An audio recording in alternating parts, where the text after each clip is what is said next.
बहुत से worried parents मेरे पास आते हैं और वो ये रिपोर्ट करते हैं कि मेरा बच्चा बोल नहीं रहा है, समझ नहीं रहा है और वो कुछ चीज़ों को घुमाता है और कुछ कार्ड्स को अलाइन करता है, सीक्वेंस में रखता है और समटाइम वो ये भी रिपोर्ट करते हैं कि बच्चा हेड बैंगिंग कर रहा है और फ्लैपिंग कर रहा है। ये तमाम साइंस जो होते हैं वो ऑटिज़म के होते हैं। लगता है बाजार के खाने बहुत खाते हो। जी डॉक्टर साहब, मैं ये मेडिसिन प्रिस्क्राइब कर रहा हूँ, वो आप ले लेना। अब कोई भी मसला हो तो मरहम से डॉक्टर की ऑनलाइन कंसल्टेशन बुक करो, क्योंकि डॉक्टर से बात होगी अब घर पर।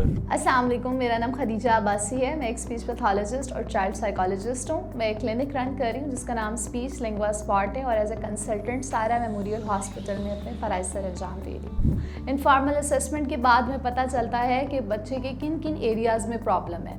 जिस तरह being a speech pathologist and child psychologist में बच्चे की लैंग्वेज पे काम करती हूँ और उसके बिहेवियर पे काम करती हूँ।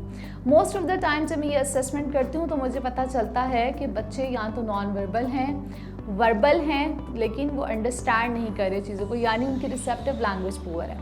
अगर आप चाहते हैं कि हमारा बच्चा हमसे बात करे, हमारी बातों का जवाब दे, तो सबसे पहले ये चीज़ इंपॉर्टेंट है कि वो चीज़ों को अंडरस्टैंड करे।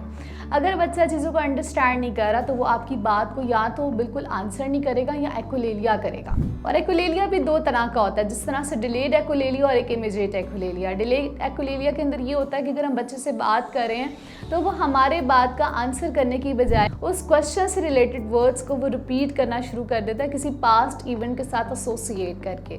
जिस तरह से उसे कोई वर्ड सुनने के बाद कोई प्रीवियस कार्टून एपिसोड याद आना शुरू हो जाती है। और इमीडिएट एक्विलेलिया में ये होता है कि बच्चा फ़ौरन से हमारी बात को रिपीट करना शुरू कर देता है, हम जो भी बोलते हैं। तो अगर हम ये चाहते हैं कि हमारा बच्चा हमारी बातों के ऊपर रिस्पॉन्स करे तो हम उसके रिसेप्टिव लैंग्वेज पे काम करें, जिसमें हम उसके ना सिर्फ WH क्वेश्चंस पे काम करें बल्कि पिक्चर डिस्क्रिप्शन के ऊपर भी काम करें और चीज़ों को बच्चे को एलाबोरेट करना आए, उसको अपने पास्ट इवेंट्स को रिकॉल करना आए। जिस तरह से अगर हम बच्चे से पूछें कि आज आपने स्कूल में क्या किया तो वो हमें एलाबोरेट कर सके, क्योंकि अमूमन जब हम लैंग्वेज सीखते हैं तो हम उसे इन अ होल सीखते हैं। लेकिन अगर वो बच्चे जो कि ऑटिज़म स्पेक्ट्रम डिसऑर्डर या स्पीच लैंग्वेज डिसऑर्डर के साथ होते हैं वो लर्न करते हैं तो वो एक गेस्टॉल्ट प्रिंसिपल के अकॉर्डिंग सीखते हैं, यानी कि चीज़ों को चंक्स में सीखते हैं, यूनिट में सीखते हैं। वो यूनिट्स को मिलाकर मीनिंग बनाते हैं। और अगर एक बच्चा नॉन वर्बल है और वो बोल नहीं रहा है तो हमें ये आइडेंटिफाई करने की ज़रूरत है कि क्या ऑटिज़म डिसऑर्डर जो है वो कमॉर्बिडिटी ऑफ लैंग्वेज डिसऑर्डर के साथ है या फिर उसके साथ कोई और स्पीच डिसऑर्डर भी है, जिस तरह से फ्रैक्सिया या डिसआर्थरिया।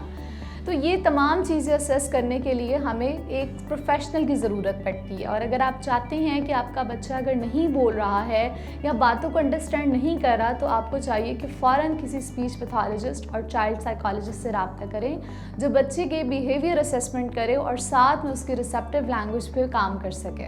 अगर आप चाहते हैं कि आपका बच्चा सोशल कम्युनिकेशन करे, बच्चों के साथ खेले, बड़ों को रिप्लाई करे और आपस में इंटरेक्शन करें, जिस तरह से बच्चे खेल रहे हैं और बच्चा खेलता नहीं है, प्ले नहीं करता और पेरेंट्स कंप्लेन करते हैं कि मेरा बच्चा अकेला रहता है, वो बच्चों के साथ खेलना पसंद नहीं करता। तो ये तमाम एलिमेंट्स कितने इंपॉर्टेंट हैं एक बच्चे की डेवलपमेंटल ग्रोथ के लिए। तो हमें चाहिए कि अगर हमारे बच्चे के साथ कोई इस तरह के फीचर्स एसोसिएट हैं या इस तरह की कोई कंडीशंस हैं तो हम फ़ौरन स्पीच पैथोलॉजिस्ट के पास जाएं ताकि वो बच्चे के रिसेप्टिव लैंग्वेज पे काम करे और बच्चा तमाम बातों को समझकर रिप्लाई करे और वो अपने इर्द गिर्द रहने वाले बच्चों के साथ कम्युनिकेट करे ताकि उसके भी दोस्त बन सकें और वो भी एक अच्छी ज़िंदगी गुजार सके। अगर इस टॉपिक से रिलेटेड आपके कुछ कंसर्न्स या क्वेश्चंस हैं तो आप कमेंट सेक्शन में पूछ सकते हैं और अगर मेरे साथ 1-to-1 सेशन कंडक्ट करवाना चाहते हैं तो marham.pk पे जाकर आप अपनी अपॉइंटमेंट बुक करवा सकते हैं।